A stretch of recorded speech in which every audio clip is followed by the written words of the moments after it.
Hi, I'm Karen Varga with CEAg Greenhouse Produce, an innovative brand that engages with the rapidly expanding global greenhouse produce industry through a variety of media and platforms. Our mission is to educate and connect greenhouse produce growers and allies to help better understand and sustainably advance the global food industry. So, in this episode of CEAg Talks, I'll be speaking with Henry Gordon Smith. Henry is the founder and CEO of Agritecture, an advisory services and technology firm focused on climate smart agriculture, particularly urban and controlled environment agriculture.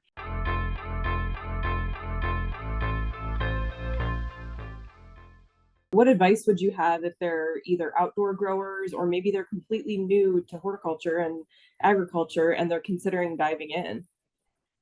I mean, first of all, I need to say if there are growers in the audience, like I understand there's a reasonable amount of skepticism to a lot of what I'm saying, right? And so I want to add some stipulations that, these new technologies are not always cheap. They need to be the right match for your market and for your growing. And so going back to, first of all, I have a huge respect for growers.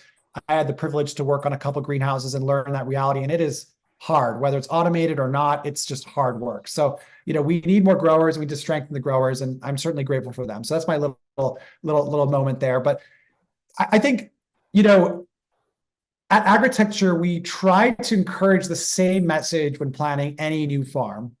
And it's don't obsess over the technology, obsess over the market. Who is your customer? Who is buying your dragon fruit, let's say, okay? And how much are they willing to pay? And how many of them are there? And how do they want it packaged? And where do they want to buy it? And what else do they want to buy?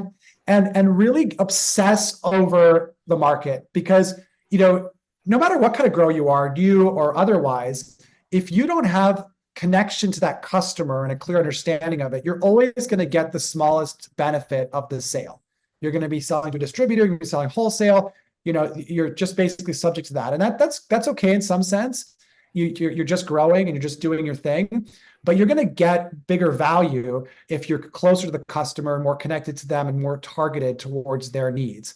And I think that we are all in today's world sort of obsessed with technology as these solutions, and it's not a solution on its own. You always need to have a strong business case to depend upon, and even some backup business cases. When we design farms, we try to say, okay, if this crop doesn't work, what's our pivot strategy? And I think that's very important when you're planning the new farms. So typically for agriculture, we start with market research. Then we draft a concept or multiple concepts. So let's say you do market research. Okay, dragon fruit is interesting. Now you can draft a concept. What are the 3 ways I can grow dragon fruit? From higher automation to lower automation. And I try to imagine what those concepts look like. Then I go back to the site and I try to understand any constraints of the site in more detail to refine those concepts.